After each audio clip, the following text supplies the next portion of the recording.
What's wrong with the Congress? This is the trending on Indian media for 48 hours.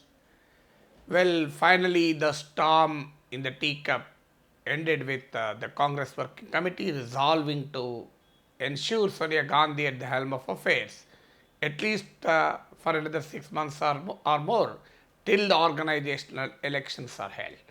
Well, the controversy began with over 20 party leaders, including seniors, juniors, loyalists, etc., shooting a letter to the party interim president Sonia Gandhi, raising serious concern over the state of affairs of the party. Well, the long letter has two important finds. One, the party urgently needs a full-time active party president. Two, the party has to go for an organizational overhaul to revitalize the party. Well, nothing can be wrong with these two demands. Ever since Rahul Gandhi stepped out, the Congress has been facing this kind of a leadership dilemma. But the point is, the letter, if you closely look at the letter, well, they are raising serious concern over the state of affairs in the party. But these are the same leaders who were part of the Congress dispensation for a long time. They are equally responsible for the state of affairs in the Congress. So they can't pretend to be as if they are dissenters or crusaders or critics. They are part of the problem. Now they want to be part of the solution. How can someone be the part of the problem, be the part of the solution? So that's the first problem with this letter. Then the second problem with this letter is the leaders fail to address the core problem facing the Congress. It is not the leadership problem. It is not the organizational problem. Well, the Congress never had internal democracy. Still the Congress ruled this country for so long.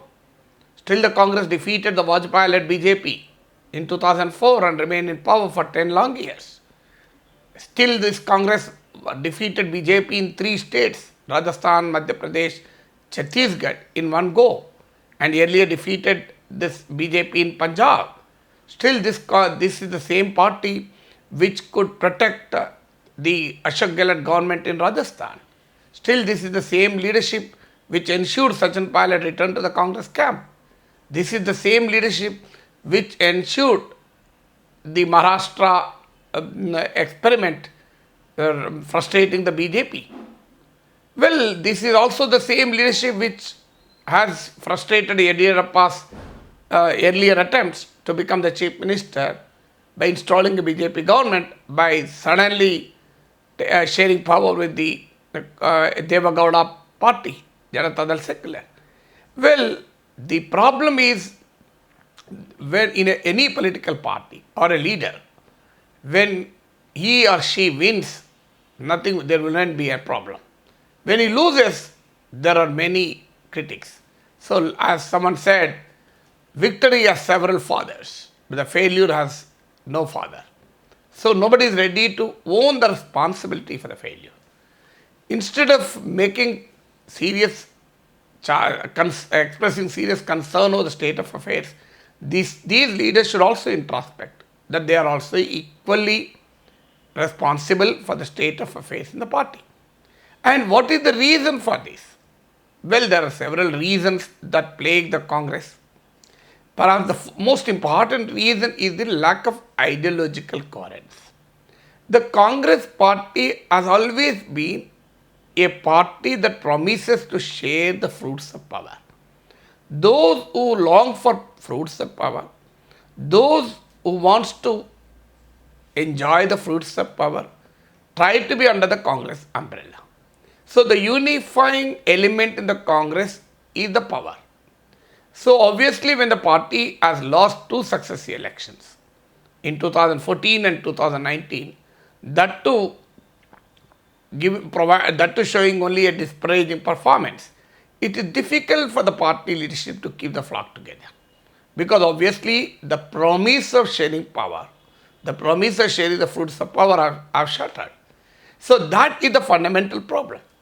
A party has to be built on principles, ideology, cadre.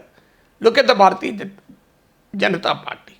Narendra Modi Amit Shah, and all these leaders, Rajnath Singh, you name anyone, they were part of this BJP and Sangh Parivar even when there were not even a remote chance of BJP coming to power. So the contrary, the contrast is very clear. Congress party can survive when it can only share power. BJP has survived when it was not in power, and not just not in power, but not even in a position to imagine that it will ever come to power. So the Congress immediately asked to reinvent itself. The ideological coherence should replace the promise of power as the unique characteristic of the party. But what has happened? Unfortunately, Congress has been abandoning its own ideological moorings. At least forget about whether the Congress has really meant so or not. There was an erosion in the Congress ideology. But for a long time, Congress postulated in egalitarian economics and secular politics. The Congress support base is essentially because of its egalitarian economics and secular politics, but the embrace of neoliberal economics, free market economics, have distanced them, have alienated the party from disadvantaged, underprivileged, deprived, disenfranchised sections of society who have been with the Congress throughout its so-called socialist project, its Garibi Hataao project. But with this kind of a new shift in economic policy, the party failed to attract the modern and lost the sections which were hitherto strongly loyal to the party. And in a bid to compete with the BJP, the Congress embraced soft Hindutva. Rahul Gandhi transformed into a Shiva Bhakt. Look at the Congress stand on Ayodhya. Look at the Congress leaders wavering on Article 370. Well, as a result of this, right from the demolition of the Babri Masjid, several sections, especially the minorities, which remained the vote bank of the Congress, have abandoned the Congress. So the Congress is still not able to rediscover the political idiom that will be characteristic of the party.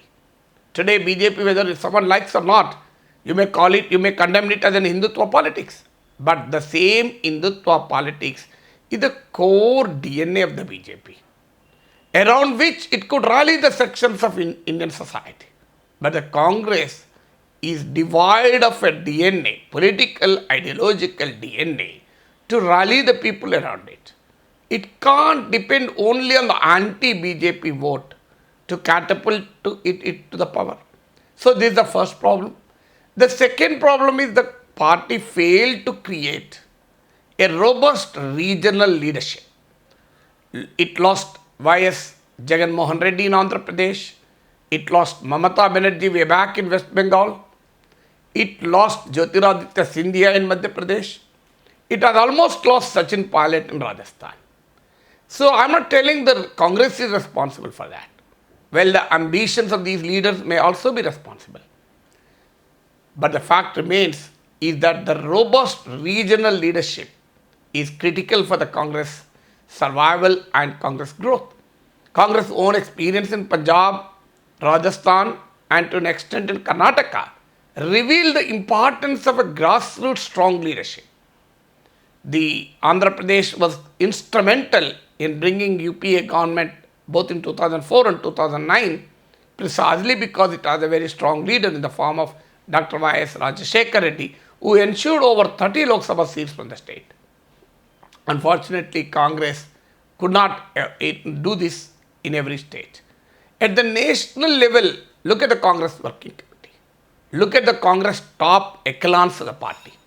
You have all kinds of leaders who absolutely have no connect with the masses, no connect with the party activists, no connect with the electorate, but they still remain very powerful in the Congress political corridors. They got deeply entrenched into the Congress political apparatus. This is not the case with the BJP. Look at Amit Shah, look at Narendra Modi, JP Nadda. These are the leaders who continuously maintain a live contact with the party cadre and with the people through the party cadre. Unfortunately, Congress has always encouraged a coterie loyal to the Gandhi family, who hardly have any presence at the local level, but continue to dictate the affairs of the party. Sooner the Congress gets rid of this kind of a leadership, who are strong in Delhi, weak in districts, the better for the Congress party. And yet another important thing is the Congress party has to revitalize the party organization, especially the younger and the new leadership has to come. Unless Congress gets rid of this old guard, who especially those who do not have any kind of local presence, it can't really bring in new faces, young faces. Finally, the question of dynastic politics. Well, dynastic politics have been an asset and a liability for the Congress. Why I say asset? Because at least the Gandhi family is the unifier. Even if you keep the 50 Congress leaders who talk in 50 multiple voices, they cannot come to a understanding and a single leader to lead the party. But whatever may be the differences, they converge at the leadership of Gandhi family. So it's an asset. It is a liability because the dynastic politics prevent the evolution of the natural leadership in the party. Well, the Congress has to come out of this riddle. It is a very big dilemma. Well, I'm sure the Gandhi family is not ready to relinquish politics, relinquish Congress. They would at best nominate someone who is technically from the non-Gandhi family, but work as a robot in the hands of the Gandhi family. It may be Manmohan Singh, it may be A.K. Antony, it may be someone, but that doesn't help. Either Gandhi should lead the party from the front or leave the party and facilitate the party facilitate the party to elect a natural leader. Unless this dilemma around Gandhi family is resolved, Congress will find it difficult. The reason why we are discussing so much about Congress is Indian democracy needs Congress more than the Congress needs itself. Why? Precisely because a vibrant and a strong opposition is critical for democracy. At a time when the Bharatiya Janata Party is aggressively ruling the country, obviously you need a strong opposition to balance the forces of power. Unfortunately, the Congress is failing the nation. So sooner the Congress evolves itself into a strong opposition, better for Indian democracy.